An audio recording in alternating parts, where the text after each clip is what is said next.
قولا سديدا يصلح لكم أعمالكم ويغفر لكم ذنوبكم ومن يطع الله ورسوله فقد فاز فوزا عظيما أما بعد معاشر muslimin rahimani wa rahimakumullah. Bagaimana kabar antum semua? Alhamdulillah bikhair, sehat walafiat, nikmat dari Allah Subhanahu wa taala Allah limpahkan kepada kita semuanya. Oke, di malam hari ini insyaallah kita akan melanjutkan pembahasan kita di antara akidah Ahlus Sunnah wal Jamaah. Pertemuan terakhir kita sudah membahas apa? Beriman kepada para rasul. Nah ini Pak ya, kalau buku catatan jangan dicampur Pak, gaduh-gaduh jadinya Pak. Jadi kalau bisa buku catatan dipisah-pisah. Oh ini kajian apa, ini kajian sirah, ini kajian akidah, ini kajian sama Ustaz Abu Ghazi di sini, dikumpulin jadi satu. Ini sama Ustaz Umar Baladrof, ini sama Ustaz Huzaimi Munif, ini sama Ustaz ini, dikumpulkan jadi satu. Nah, biar nanti murojaahnya gampang. Nah kan kalau ditanya kayak gini kan jadinya bingung. Harus nyari dulu. Padahal pertemuan anak bulan kemarin, ya bulan kemarin. Oke, terakhir kita bahas apa? Nah, beriman kepada para rasul. Ya, ini yang sudah kita bahas di pertemuan yang lalu.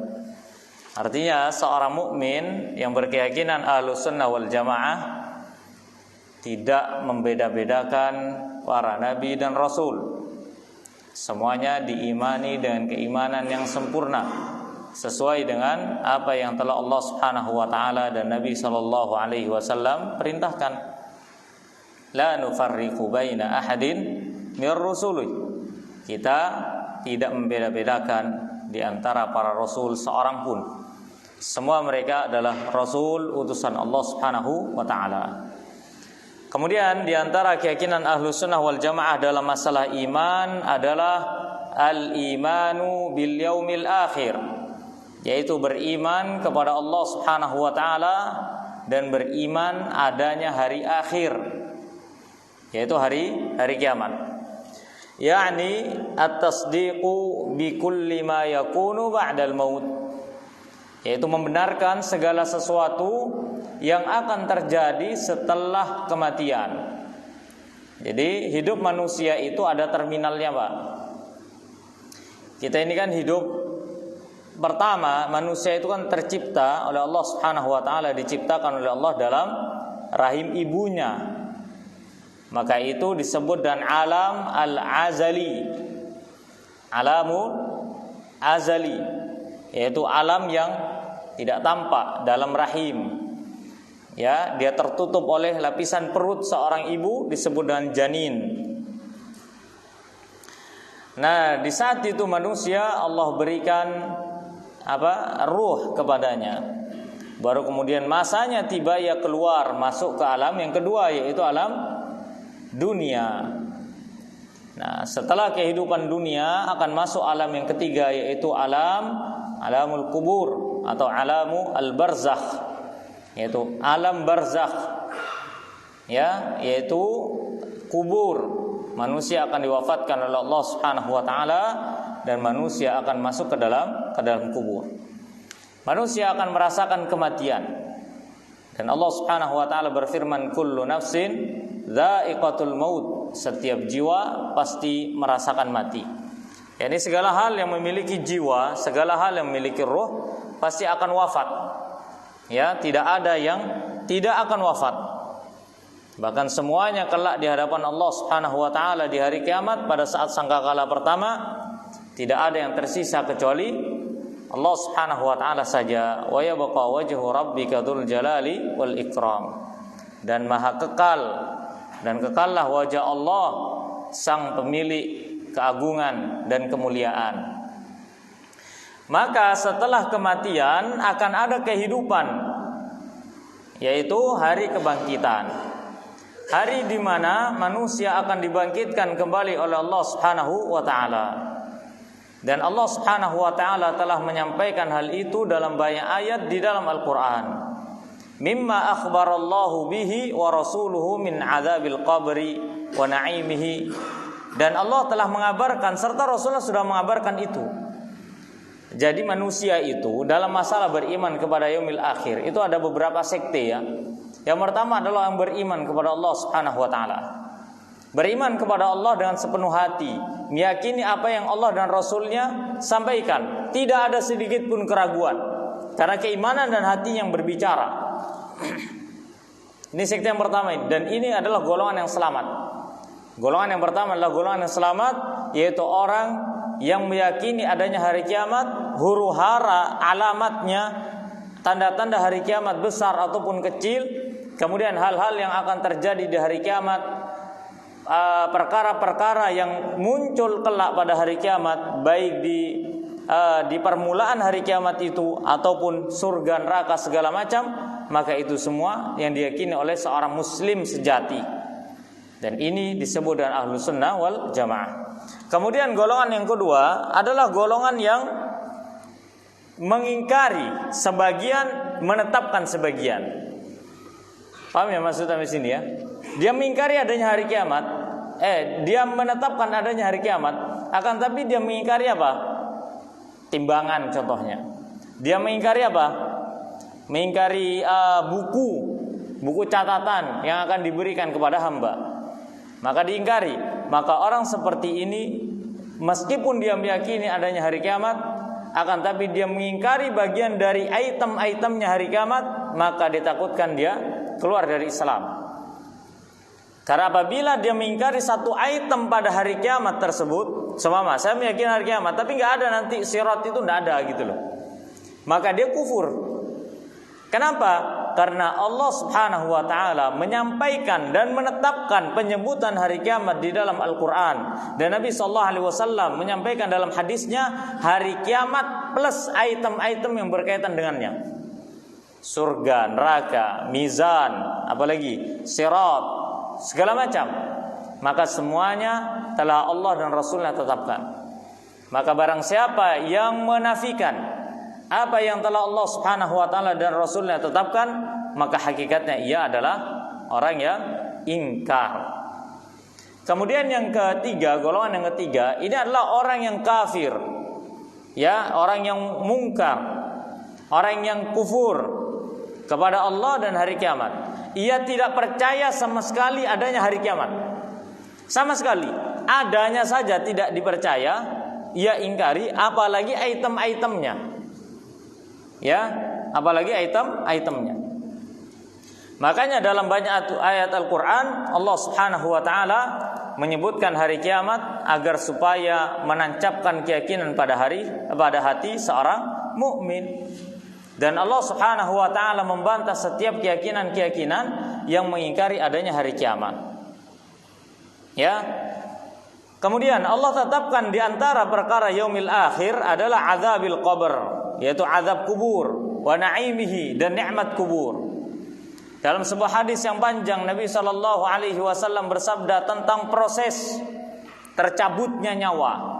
Adapun orang yang baik hatinya, taat kepada Allah, dia orang yang selamat, dia orang yang saleh, dia orang yang mukmin, dia muslim, dia beriman kepada Allah, dia bagus amalnya di dunia selama hidupnya, maka apa kata Nabi sallallahu alaihi wasallam? Malaikat maut akan duduk di bagian atas kepalanya.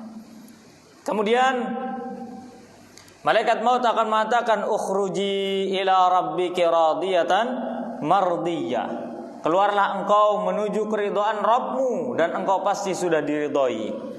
Maka keluarlah ruh tersebut dari jasad sebagaimana air dari teko yang mengalir ke dalam cangkir ataupun gelas, sangat lembut sekali. Maka orang ini wafat dalam keadaan husnul khatimah. Semoga Allah memberikan husnul khatimah kepada kita semuanya, amin. Baru kemudian orang yang kedua, yaitu orang yang dicabut ruhnya dalam keadaan kufur, dalam keadaan ingkar, dipenuhi dengan dosa dan maksiat dalam hatinya. Apa yang terjadi pada dirinya? Malaikat maut akan duduk di bagian atas kepalanya. Kemudian setelah itu, ya, dicabutlah ruh tersebut sebagaimana kawat yang berduri dicabut dari lilitan kain yang basah. Bisa dibayangkan ya? Kawat yang berduri antum selimuti dengan kain, kemudian antum tarik begitu. Itu perumpamaan roh seorang yang kafir, orang yang ingkar kepada Allah dan Rasulnya, dicabut pada saat di akhir hayat kehidupannya. Itu hanya perumpamaan, ya. Maka realitanya lebih pedih daripada itu semua. Realita yang terjadi lebih pedih daripada itu semuanya. Maka saat itu matanya akan terbelalak. Kemudian mata tersebut akan merasakan, memancarkan kesakitan. Pandangannya tidak lagi seperti pandangan orang yang gembira. Dia takut akan kedatangan malaikat maut, dan Allah cabut ruhnya dalam keadaan dibenci oleh Allah. Keluarlah engkau hai ruh, dipenuhi dengan kebencian dan kemurkaan dari Allah Subhanahu wa taala. Maka itulah kondisi orang yang wafat. Ini kondisi wafat, Pak. Maka setelah itu orang yang baik akan diantarkan ke alam kuburnya dengan dipenuhi amal dan kebaikannya. Di saat itu tidak ada lagi berguna harta, tahta, anak dan segala sesuatu yang kita miliki. Yang berguna hanyalah amalnya. Yang berguna hanyalah amalnya. Idza matal insan inqata'a anhu amaluhu illa min salas. Apabila manusia telah wafat, semua amalannya terputus. Amalannya saja terputus. Ya, yang tersisa hanya apa pahalanya? Illa shadaqatun jariyah. Shadaqah jariyah atau ilmun yuntafa'u bi, atau ilmu yang dimanfaatkan dengannya, ilmu manfaat, awaladin salihin yad'ulah, ataupun anak soleh yang mendoakan dirinya. Aset dunia akhirat itu, Pak, cuma 3, Pak. Aset dunia akhirat itu cuma 3. Bukan mobil, bukan rumah, itu hanya aset dunia saja itu. Bukan uang yang banyak, bukan. Tapi aset dunia akhirat itu cuma 3. Apa itu? Sedekah jariyah. Kemudian yang kedua, ilmu yang bermanfaat. Yang ketiga, anak soleh yang mendoakan orang tuanya. Maka barang siapa yang punya 3 unsur ini, maka sungguhnya dia telah memasang aset akhirat, dan itu lebih baik daripada kehidupan dunianya. Percuma kalau aset dunianya luas, akan tapi dia tidak punya pahala jariyah. Percuma dia asetnya luas, tinggi, cerdas, kedudukannya luar biasa, dipandang oleh masyarakatnya, akan tapi dia tidak mendapatkan ilmu yang bermanfaat. Percuma Allah bentangkan dunia kepada dirinya, Allah banyakin anaknya, tapi ternyata na'udzubillah, anaknya tidak ada yang menjadi anak yang saleh, yang mendoakan orang tuanya. Ya, maka ini kerugian di atas kerugian. Hidup di dunia meskipun dia senang, suka, akan tapi berakhir dengan duka. Maka nasallallahu salamatal afiyah fid dunya wal akhirah. Ya, maka saat itu, di saat manusia itu wafat, dicabut ruhnya, tidak ada lagi manfaat, ya, tidak ada lagi manfaat apapun yang ia miliki. Makanya sampai-sampai orang kafir itu pada saat diazab oleh Allah Subhanahu wa taala di neraka, mereka mengatakan, Rabbana amattana snataini wa ahyaitana snataini fa'tarafna bidzunubina. Ya Allah, Engkau yang telah mewafatkan kami 2 kali, dan Engkau yang telah menghidupkan kami 2 kali. Wafat 2 kali itu maksudnya apa? Wafat yang pertama yaitu yaitu kematian itu. Kemudian setelah itu kebangkitan, betul kan? Nah itu. Awalnya manusia tidak memiliki roh, kemudian setelah itu manusia diwafatkan kembali oleh Allah Subhanahu wa taala. Begitu pula manusia awalnya hidup, kemudian mati, kemudian dihidupkan lagi oleh Allah Subhanahu wa taala. Fa'tarafna bidzunubina. Maka kami mengakui, ya Allah, semua dosa-dosa kami. Ya.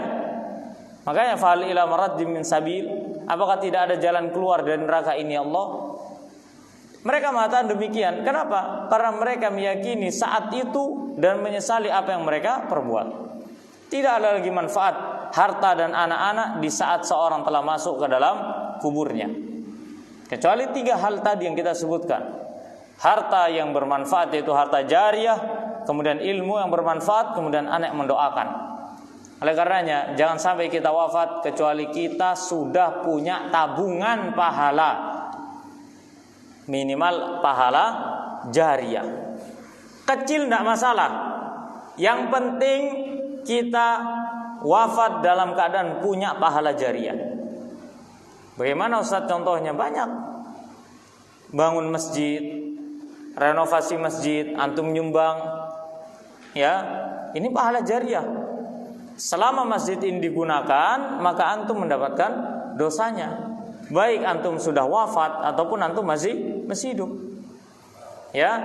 Atau kalau seandainya antum lebih lagi rezekinya, lihat anak-anak yang mondok-mondok tidak mampu biayai. Supaya apa? Supaya antum mendapatkan pahala jariyah dari apa yang antum tanam selama ini. Nanti anak tersebut mendapatkan ilmu. Kalau anak itu sudah mendapatkan ilmu, dia amalkan, maka antum dapat pahalanya. Dia dakwahkan sebanyak orang yang mengikuti dirinya, maka ia pun mendapatkan pahala semisal itu. Makanya kita kan pernah katakan bahwasanya orang yang bersedekah itu borong pahala, semuanya diborong. Dia sedekah, diborong pahala puasa, pahala sholat, segala macam. Ya, jadi sedekah jariyah. Kemudian ilmu yang bermanfaat. Makanya jangan malas-malas hadir kajian itu. Ya, hadir kajian itu hadir gitu. Jangan sampai dah hadir. Ustaz, kan enak kajian online Ustaz. Nah, asli wallah, orang zaman sekarang begitu ya. Dulu pas corona kajian tutup ngomel. Oh, kok yo kajian tutup? Ah ini loh udah buka kajiannya. Mana kok enggak ada yang hadir? Makanya istiqomah itu bukan sekedar di lisan, tapi diwujudkan dengan perbuatan. Istiqomah enggak kita? Sering enggak hadir kajian gitu loh. Iya. Salah satu bentuk tanda seorang itu istiqomah di atas kebaikan adalah mudahnya dia untuk hadir ke majelis ilmu. Itu sudah satu tanda paling pokok itu. Paham enggak maksudnya? Antum maksakan diri untuk hadir ke majelis ilmu, itu sudah satu tanda paling baik, menunjukkan tanda kebaikan istiqomah. Seperti itu. Kenapa? Karena cara istiqomah yang terbaik adalah di atas ilmu. Istiqomah di atas ilmu itu istiqomah yang terbaik. Makanya susah kan untuk istiqomah kalau tidak punya ilmu, susah Pak. Nggak ada keinginan untuk belajar tuh nggak ada akhirnya. Nah ini, ya kan? Jadi anak nyinggung semua ini, ya nyinggung semua. Siapa yang malas-malas kajian, nah sampaikan itu. Ya, bagaimana kita hidup di dunia ini seharusnya punya ilmu yang bermanfaat gitu. Minimal kita hadir pengajian ini kita manfaatkan untuk disampaikan kepada keluarga kita, kepada anak-anak kita. Nanti anak-anak kita itu pada saat waktunya tiba, mereka punya keluarga juga dan itu disampaikan. Antum pahalanya lebih banyak. Ustaz, bukankah sekedar menjadi orang tua itu sudah dapat pahala? Iya dapat pahala antum sudah. Tapi masa iya antum tidak ingin pahala yang lebih itu? Sederhana betul pahala kita, tapi mintanya apa? Ya Allah, berikanlah kepada hamba surga Firdaus bersama Nabi. Mimpi antum mau bersama Nabi. Mau bersama ulama saja tidak ada keinginan, mintanya bersama Nabi. Sedangkan kita amalannya sedikit. Kan bukan berarti begitu Ustaz. Kan tetap kita harus meminta. Betul. Meminta kepada Allah, doa itu diiringi dengan usaha. Antum tahu di zaman Nabi ada sahabat mengatakan, Rasulullah, tolong doakan saya supaya masuk surga, betul nggak? Apakah Nabi mengatakan, Thayyib, semoga antum masuk surga, antum pasti masuk surga? Begitu? Enggak. Nabi mengatakan apa? Bantulah diriku dengan cara engkau memperbanyak sujud. Rasul loh. Rasul kalau doa pasti terkabul enggak? terkabul. Tapi orang itu minta kepada Nabi, apakah langsung diturutin? Enggak. Banyak ibadah. Artinya apa? Ketika kita meminta surga, tetap kita harus banyak beramal. Dan amal tidak akan pernah diterima kecuali di atas ilmu. Kecuali di atas ilmu. Nah, itulah masalah kita itu. Betapa banyak di antara kita ini yang belum berilmu. Masalah-masalah yang sifatnya itu contoh, masalah ibadah yang sering dilakukan, itu kadang tidak tahu ilmunya apa. Apa contohnya? Contohnya gini Pak, sholat sunnah 2 rakaat ba'diyah itu loh, setelah sholat wajib. Kan biasa pada geser sana geser sini itu kan, geser sana geser sini, geser sana geser. Apa itu hukumnya? Ustaz, ana melakukan itu bertahun-tahun loh Ustaz. Enggak ngurus, mantu melakukan itu bertahun-tahun. Kalau benar atau salah? Kalau salah ya harus dibenerin, kalau benar ya dipertahankan sudah. Iya kan? Iya. Masalahnya kita melakukan itu atas dasar ilmu atau tidak? Loh kenapa Ustaz? Loh iya, kalau kita melakukan itu di atas ilmu, itu ada nilai plusnya. Kalau tidak melakukan di atas ilmu berarti kan sia-sia. Oh baru tahu anak sekarang. Anak belum ngasih tahu jawabannya. Apa hukumnya? Apa jemaah? Sunnah dari mana? Kata siapa antum dengar sunnah itu? Hah?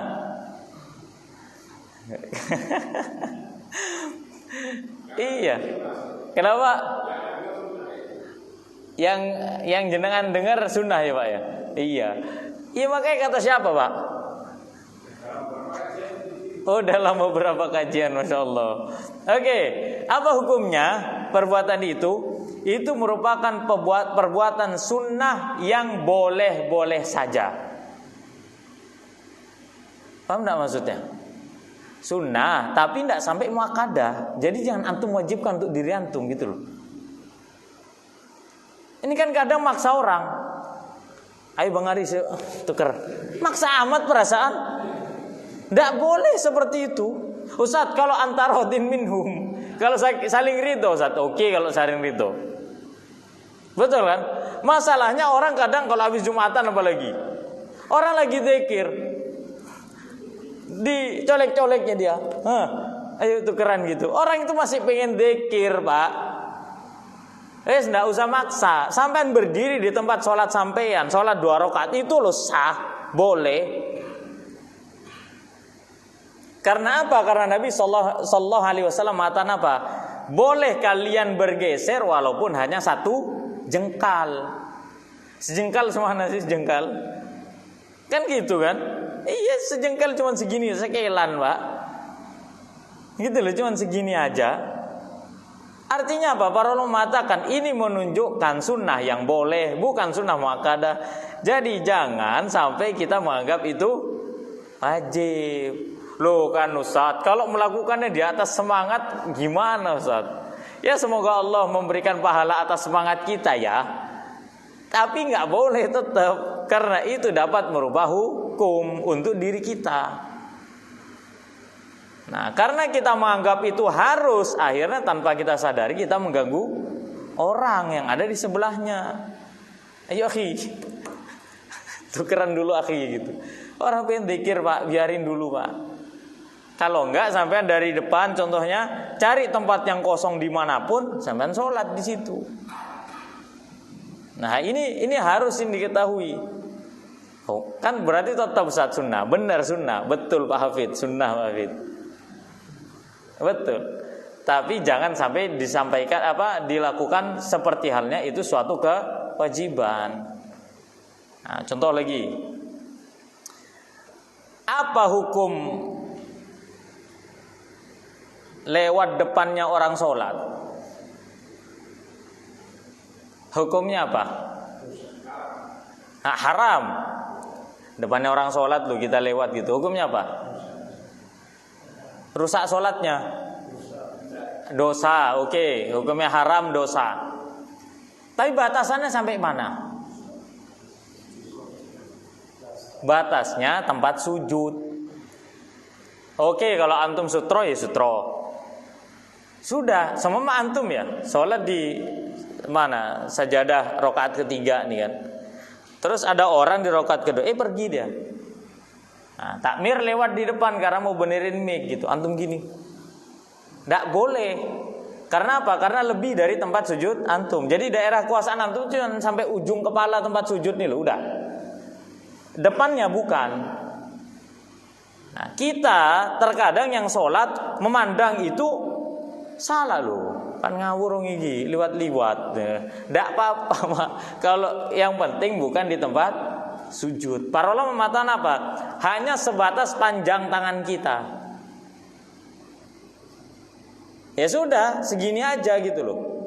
Nggak usah orang di sana sampean maju gitu. Dia lagi, jangan Pak. Batal sholatnya, nanti hilang konsentrasinya. Ya, kemudian kita juga yang mau lewat, itu lewat aja, ndak usah ragu. Yang penting bukan dalam wilayah sujudnya dia. Nah, ini terkadang ditegur ini, jangan lewat depan orang sholat. Ada anak kecil lewat, langsung diseretnya Pak. Padahal jauh yang sholat di sono, yang lewat di sini. Boleh lewat, boleh. Nggak usah ragu gitu loh. Kadang kan kita ragu, lihat orang sholat, padahal jauh loh masihan, jauh, nggak masalah. Ya lewat saja. Yang penting tidak sampai pada dalam wilayah sujudnya dia. Nah, ini yang harus kita ketahui ya. Hal-hal seperti ini terkadang kita nggak tahu. Apalagi hal-hal yang lebih besar masalahnya. Oleh karenanya, kenapa kok kita harus mengilmui tentang syariat ini? Tujuannya untuk istiqomah itu tadi. Ya. Kenapa kok harus istiqomah dengan cara berilmu? Karena sesuatu yang tidak masuk akal itu hanya bisa ditetapkan dalam hati dengan keimanan dan keistiqomahan. Udah, cuma dua itu, iman dan istiqomah. Sekarang, tahukah kita bahwasannya banyak orang yang mengingkari adanya hari kiamat? Apa alasan mereka? Karena tidak masuk akal. Karena menurut mereka tidak masuk akal gitu loh. Masa iya ada hari kiamat? Masa iya ada azab kubur? Masa iya ada hari kebangkitan? Ada hisab perhitungan? Ada timbangan amal? Ada yang namanya apa? Buku. Ya, buku dari kanan ataupun dari kiri. Adanya sirat, surga, neraka, segala macam. Masa iya ada? Menurut mereka itu tidak ada. Kenapa? Karena itu tidak masuk akal. Nah, itulah kenapa pentingnya kita beriman. Pentingnya kita istiqomah. Karena kalau tidak beriman diiringi dengan keistiqomahan, apa yang terjadi? Termakan oleh syubhat. Termakan oleh syubhat. Apalagi di zaman-zaman sekarang, Pak, keyakinan ateisme itu dibuatnya bagus-bagus. Apa zaman sekarang namanya? Agnostik. Sama aja ateisme. Sama. Intinya ketika antum tidak beriman kepada Allah, mengingkari apapun yang telah Allah tetapkan, antum sudah tidak percaya sama Tuhan, dan antum masuk dalam kategori ateisme. Orang-orang yang seperti itu, mereka kufur kepada Allah, dan itu auto kafir, langsung kafir itu. Ya, kenapa mereka disebut kafir? Karena mereka mengatakan, ya, orang-orang yang ateis ini mengatakan apa? Mereka meyakini bahwa kita hidup dan kita mati itu hanya sebatas karena sebab perputaran waktu. Perputaran waktu, dan kita tidak akan dibangkitkan. Karena apa? Karena waktunya sudah habis, katanya begitu. Nah, ketika mereka ditanya kembali, kapan waktu itu disebut habis? Apakah sekedar mati gitu loh? Ya, padahal pada saat ente mati masih ada anak turunanmu yang hidup, gitu kan? Iya. Kapan waktu kehidupan manusia secara keseluruhan di dunia ini disebut habis? Kapan? Kalau bukan hari kiamat itu kapan coba? Tidak ada yang tahu kan? Tidak ada yang bisa menjawab. Oleh karenanya tidak boleh mendahulukan akal di atas keimanan. Dan ini sifatnya orang munafik, sifatnya orang kafir. Apa itu? Mendahulukan akal di atas dalil, itu tidak boleh loh. apa yang perkara syariat yang tidak masuk akal itu jangan antum pikir nggak ada. Lo kita kalau disuruh nunjuk ruh kita mana yang tidak ada yang tahu. Siapa yang tahu ruhnya? Oh ada Ustaz yang tahu Ustaz. Bahkan nama ruhnya pun ada yang tahu. Majnun itu. Ya sampai tahu nama ruhnya dari mana yang tahu, sensus dari mana itu? Ada kakaknya kah? Gitu loh. Loh ini ada yang tahu Ustaz. Harus begini Ustaz. Belajar ilmu ini ilmu itu. Rasul sallallahu alaihi wasallam saja beliau itu tidak membahas itu. Paham ya? Nama ruh Abu Bakar, nama ruhnya siapa? Sedangkan kita ini tidak lebih soleh daripada siapa? Abu Bakar. Wis tidak usah neko-neko dalam bersyariat itu. Kerjakan apa yang Allah perintahkan, jauhi apa yang Rasul dan Allah dan Rasulullah larang. Selesai. Kewajiban kita cuma itu, beribadah kepada Allah. Ya, seperti itu. Hal-hal yang menurut kita tidak masuk akal bukan berarti tidak ada. Oke, hari ini mungkin kiamat itu masih cerita bagi kita. Tapi kehidupan dunia nyata untuk saat ini. Kelak akan datang suatu hari di mana hari kiamat itu nyata adanya dan dunia tinggallah cerita. Jadi ini penting untuk kita bahas di malam hari ini. Ma'asyiral muslimin rahimana rahimakumullah, di antara perkara beriman kepada hari akhir yang harus kita imani, azab kubur dan nikmatnya. Hari kebangkitan dari kubur. Manusia akan dibangkitkan oleh Allah Subhanahu wa taala dari alam kuburnya menuju hari kiamat, yaitu pada mahsyar. Kemudian manusia akan dibangkitkan kembali. Setelah dibangkitkan dari kubur, manusia akan ditimbang semua, akan dikumpulkan. Ya, mereka akan dikumpulkan dari orang yang pertama kali diciptakan sampai manusia yang terakhir kali dilahirkan, dikumpulkan jadi satu di padang mahsyar. Tidak ada yang terluput dari Allah Subhanahu wa taala. Di padang mahsyar itulah manusia akan menunggu amalannya ditimbang. Ada di antara mereka yang keringatnya sampai pada mata kakinya. Ada di antara mereka yang keringatnya pada betisnya. Ada yang sampai lututnya, ada yang sampai pahanya, ada yang sampai pinggangnya. Ada yang tenggelam sampai perutnya, ada yang sampai dadanya, ada yang sampai tenggorokannya, ada yang sampai tenggelam seluruh tubuhnya. Dan tinggi rendahnya pasang surut keringat manusia di saat itu disebabkan amaliyahnya di dunia, dan itu akan bermanfaat selama di akhirat. Jadi kalau amalnya jelek, dia akan tenggelam dengan keringatnya. Dan itu permulaan azab bagi siapapun yang berdosa selama di dunia. Dan manusia itu menunggu hisab. Ada yang cuman 1 hari, setelah itu dihisab. Ada yang 2 hari nunggunya, ada yang 1 pekan, ada yang 100 tahun, ada yang 1000 tahun. Dan 1 hari di akhirat seperti atau sama dengan 1000 tahun di dunia. Dan itu sangat lama sekali. Itu hari hisab itu. Nah, saat itu orang-orang yang ingkar akan mengatakan apa? Ternyata ini benar-benar terjadi. Dan kami sekarang akan beriman. Ternyata itu telah telat. Sudah terlambat. Kenapa? Karena Allah tidak menerima pengakuan iman bagi setiap orang yang telah menjumpai hari kiamat itu terjadi. Kemudian ada apa lagi? Ada al-hisab, yaitu perhitungan. Semua amalan hamba akan dihisab. Semua amalan hamba akan dihisab. Satu persatu akan ditanya oleh Allah Subhanahu wa taala. Bahkan kata Nabi sallallahu alaihi wasallam, "Wa laisa bainahu wa bainallahi turjuman."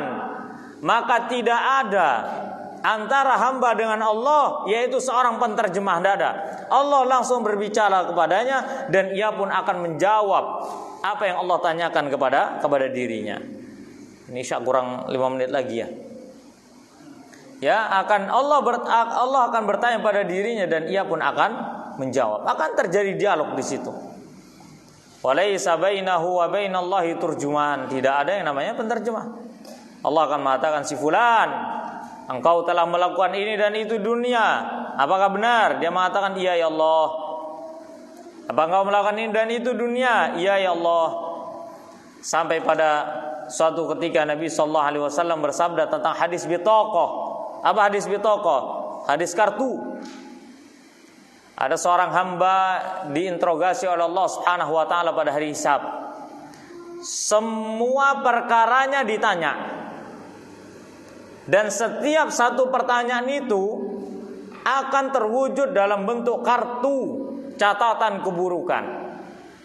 Nah, ternyata catatan keburukannya ini dari 100 kartu catatan keburukan 99. Kemudian Allah bertanya lagi, wahai hambaku, apakah engkau punya satu kebaikan? Satu kebaikan aja punya enggak? Udah lemes Pak, udah lihat 99 Pak, tinggal satu lagi ke 100. Apa kata hamba ini? Enggak ada ya Allah, kalau tahu ada ya sudahlah. Enggak ada manfaatnya kan 99 banding 1 loh. Apa kata Allah Subhanahu wa taala? Allah tersenyum dan mengatakan, dan Allah mengatakan apa? Sesungguhnya engkau punya satu kartu yang istimewa. Kemudian Allah keluarkan kartu itu, tercatat ia menjadi seorang yang beriman kepada Allah. Ada kalimat la ilaha illallah. Artinya orang ini beriman kepada Allah. Dia tetap muslim, dia tetap mukmin. Tapi dia bermaksiat kepada Allah. Allah letakkan satu kartu itu di satu anak timbangan, dan 99 kartu dosa itu di anak timbangan yang lain. Maka satu kartu lafaz la ilaha illallah mengalahkan semua dosa dan maksiatnya. Menunjukkan apa? Luasnya rahmat Allah Subhanahu wa taala. Luasnya rahmat Allah Subhanahu wa taala. Allah itu maha luas rahmatnya. Jadi jangan sampai kita putus asa gitu loh. Minta ampunan mumpung kita masih di dunia. Kata Umar bin Khattab radhiyallahu anhu mengatakan, hari ini adalah hari untuk hasibu anfusakum qabla an tuhasabu. Hisablah diri kalian sebelum kalian dihisab oleh Allah. Wa wazinu qabla an tuzanu. Dan timbanglah diri kalian sebelum kalian ditimbang. Kenapa? Karena sungguhnya hari ini adalah hari untuk beramal. Dan esok adalah hari ini adalah hari untuk beramal, bukan hari untuk berhitung. Ya, dan kelak akan ada hari perhitungan, bukan lagi hari amalan. Jadi beramallah kepada Allah dan kita hitung dosa dan maksiat kita kepada Allah Subhanahu wa taala. Ya, karena akan datang pada suatu hari kelak di mana semua amalan kita dihitung oleh Allah Subhanahu wa taala. Dan Allah mensifati dirinya, innallaha sari'ul hisab, sesungguhnya Allah maha cepat hisabnya, tidak ada yang terluput dari Allah Subhanahu wa taala. Kemudian apa lagi yang ada di hari kiamat? Yaitu waznil a'mal. Apa waznil a'mal? Yaitu timbangan. Kemudian diberikan as-suhuf. Antum bisa baca dalam surah apa itu? Al-Mutaffifin, Al-Liyin, dalam surah Al-Haqqah, fama man utiya kitabahu biyaminih fayaqulu ha umqra'u kitabiyah. Kemudian fa'ama wa amma man utiya kitabahu bishimali fayaqulu ya laitani lam uta kitabiyah. Ada yang dari kanan, ada yang dari kiri. Yang dari kanan dari depan orang yang baik, catatan kebaikan. Adapun orang yang penuh catatannya dengan apa?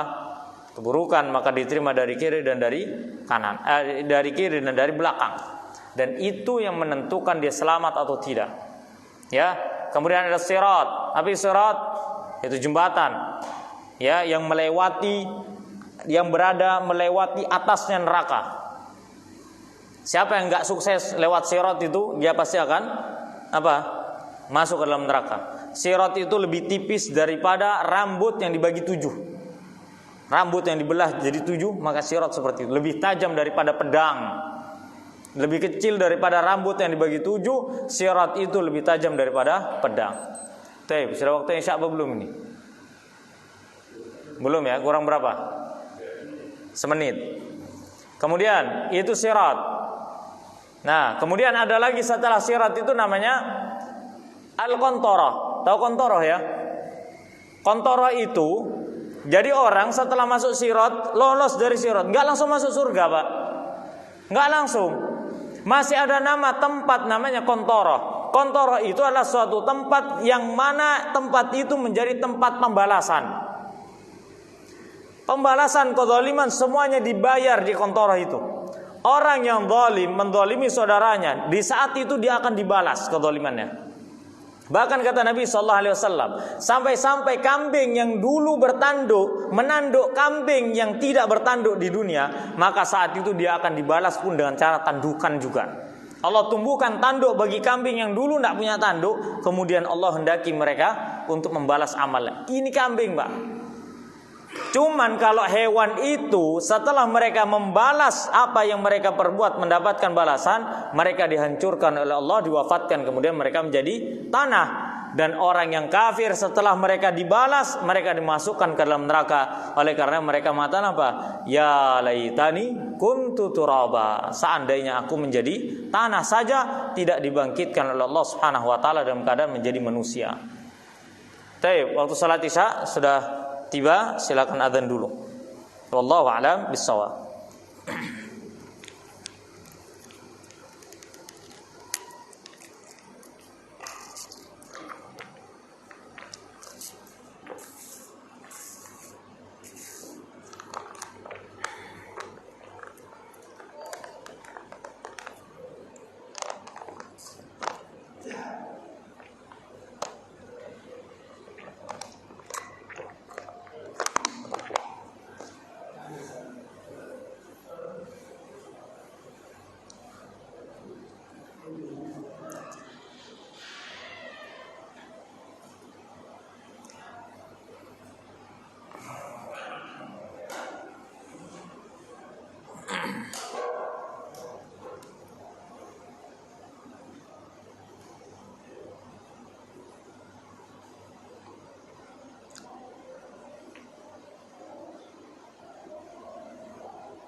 Baik, bismillahirrahmanirrahim. Alhamdulillahirabbil alamin wassalatu wassalamu ala Rasulillah wa ala alihi wa sahbihi wa mawalah wa la haula wa la quwata illa billah, amma ba'du. Baik, kita lanjutkan sebentar. Masih enggak nyampe 10 menit, enggak apa-apa ya. Baik, setelah kita membahas ini semua, ada sirat, ada kontorah tadi, kemudian ada surga dan neraka. Dan semuanya harus diyakini. Surga sebagai tempat yang paling nikmat. Ya, yang paling nikmat. Dan neraka adalah tempat azab yang paling sengsara. Maka ini harus diimani semuanya. Tidak boleh diingkari sedikit pun. Jangan seperti orang Nasrani, orang Yahudi, yang mereka beriman pada sebagiannya dan mereka mengingkarinya pada sebagiannya. Bahkan mereka mengatakan waqalu la yadkhulul jannata illa man kana hudan aw nasara. Mereka mengatakan tidak akan ada yang masuk surga kecuali orang-orang Yahudi dan Nasrani. Ya, Allah Subhanahu wa taala mengatakan demikian, menyampaikan ini adalah kesombongan orang Yahudi dan Nasrani. Yang mana mereka sendiri tidak sesuai dengan aturan Allah Subhanahu wa taala. Mereka tidak sesuai dengan aturan Allah Subhanahu wa taala. Bahkan mereka mengingkari sebagian apa yang didakwakan oleh para nabi dan rasul yang sampai kepada mereka. Oleh karenanya ketika mereka menyampaikan waqalu la yadkhulul jannata illa man kana hudan aw nasara, orang Yahudi mengatakan dan Nasrani tidak akan masuk surga kecuali orang Yahudi dan Nasrani. Apa kata Allah? Tilka amaniyuhum. Ya, itulah impian mereka. Itu hayalan mereka saja. Qul hatu burhanakum in kuntum shadiqin. Datangkanlah bukti jika seandainya kalian termasuk ahli surga. Kalau kalian memang benar, datangkan bukti. Siapa yang masuk ke dalam surga? Bala man aslama wajhahu lillah wa huwa muhsinun. Di surah Al-Baqarah di ayat 112 Allah mengatakan, akan tapi yang masuk ke dalam surga adalah man aslama wajhahu lillah. Orang yang tunduk kepada Allah, mengharapkan wajah Allah Subhanahu wa taala. Wa huwa muhsinun, dan dia melakukan kebaikan di dunia. Falahu ajruhu 'inda rabbih, maka dia mendapatkan pahala di sisi Rabb-Nya. Wala khaufun 'alaihim wala hum yahzanun. Mereka tidak takut dan mereka tidak bersedih. Siapa yang masuk surga? Aslama wajahahu lillah. Orang yang masuk Islam dan keislaman yang sebenarnya. Orang yang muslim dan keislaman yang sebenarnya. Dia melakukan kebaikan. Bukan mengatakan Islam yang haram diterjang, yang kebaikan ditinggalkan. Oh, yang penting punya iman, Ustaz. Iya, kalau mati dalam keadaan beriman. Kalau matinya meskipun beriman tapi lagi bermaksiat, nah yuk, nggak lucu Pak, gitu loh. Nggak apa-apa Ustaz, nginep dulu, mondok dulu Ustaz. Di neraka sehari setengah hari Ustaz, yang penting nanti masuk surga. Loh, orang yang sudah mau masuk neraka saja mau lari, kok malah antum pasrah. Gitu loh. Kita tidak boleh seperti itu. Justru kita harus memperbaiki diri, banyak beramal ketika di dunia. Jangan cuma pasrah, yang penting Ustaz nanti ana masuk surga. Kata siapa? Tidak ada jaminan. Tidak ada jaminan kita ini. Long sahabat aja, sahabat lo ya. Nah, pantas kalau kita tidak hidup di zaman sahabat tuh pantas gitu. Wong iman kita kayak gini masih amburadul. Ya, acak-acakan kayak gini, Pak. Kadang beramal soleh, kadang enggak. Iya, sudah ngerasa bahwasanya iman kita udah tebel gitu. Antum ingin enggak pada saat sahabat itu pulang perang Badar? 300 lawan 1000, Pak. 300 lebih sedikit lawan 1000 musuhnya. Apa kata Allah kepada Nabi sallallahu alaihi wasallam? If'alu ma syi'tum faqad ghafartu lakum. Silakan kerjakan apa yang kalian inginkan, terserah kalian, mau pahala mau dosa terserah. Dan sungguh telah aku ampuni semua dosa kalian yang telah berlalu dan yang akan datang. Sahabat itu sudah bersih, Pak. Catatan dosanya itu 0, yang ikut perang Badar itu 0. Sudah 0, Pak. Seandainya ada di antara mereka setelah ucapan itu melakukan perzinahan, mereka tetap tidak dianggap berdosa. Tapi apakah sahabat ketika mendapatkan rekomendasi seperti itu nyantai, Pak? Coba kita, sepi Pak masjid, Pak. Nggak ada yang sholat. Apalagi kajian, sholat aja nggak ada. Lo nggak dijamin surga aja nggak sholat. Petentang-petenteng kesana kemari udah kayak calon penghuni surga. Betul kan? Iya. Orang nggak sholat, yang penting kan hatinya baik. Nah ini nih, begini nih. Sok-sok nyalon jadi penghuni surga. Bukan calon, nyalon. Nyalonin diri jadi penghuni surga, tapi tidak tahu kapasitas dirinya. Nah itu. Kan tetap berharap Ustaz. Iya berharap palsu aja terus. Lihat sahabat ketika dijamin surga, apakah mereka berpangku tangan? Tidak. Beramal terus mereka. Malah semakin rajin, dermawan, semakin bagus ibadahnya, semakin rajin. Waduh, tambah banyak itu. Beda memang kalau sama kita, Pak. Ya, oleh karenanya tugas kita ketika sudah dijelaskan masalah-masalah kiamat, apa yang harus kita lakukan?